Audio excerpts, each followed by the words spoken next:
هغه پکې خیر غواړي. د موسی په وخت کې یو پیرون و، زما دې په خدای قسم چې په دې وخت کې هر سړی پیرون دی، خو موسی نشته.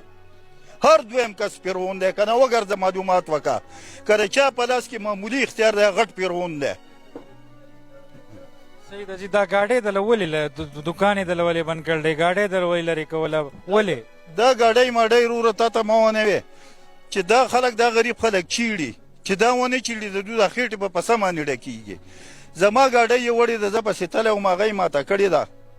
هغه دلته کې لاندې پرته ده، راوړې ده، تخونه یې ترې مات کړي دي. دا غریب خلک به وروره څه کوي؟ دلته مې کمیټۍ نه پرېږدي، دغلته کې مې پولس نه پرېږدي. اوس دې نوي روډ ته وځه، دی مین بازار ته، دا غټ غټ ګاډي په دې روډونو په منځ کې ولاړي. دې دیوال ته دې سټ ته به یو سړی ولاړي، ګاډۍ والا کمیټۍ والا یې په کونه کې پلته وایي. هلکه دا غریب سړی خدای دې له پیدا کړی چې ته به یې پلته باندې وایې. خلک ما ته وایي ته جاړې، نو د دې نظام سره به زه څه کوم؟ ته صرف ګزاره په دې کوې؟ ګزاره په دې کې کېږي نه، خو کوې بی. صرف دا ګاډۍ ده زما دغه ګاډۍ ده، او دې ته 14 اډه ده زما، هغه صرف په دې ګاډۍ کې ده. دا زما نه کمیټۍ والا وړې ده، او دا یې ماته کړې ده.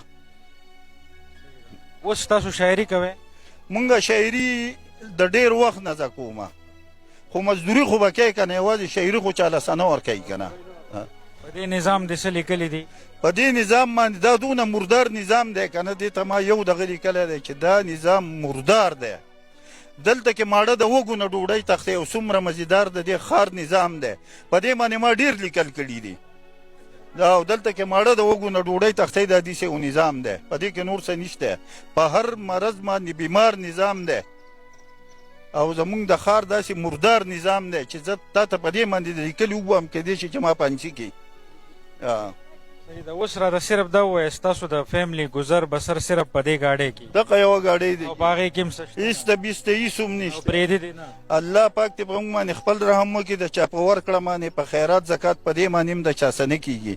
دا خپله مزدوري کوم، د چا نه روپۍ نه غواړم، او نه د دې دپاره انټرویو ورکوم چې زما سره څوک ښه وکړي. زما سره دې یو سړی ښه نه کوي، د خپل ګاونډي سره دې ښه کوي.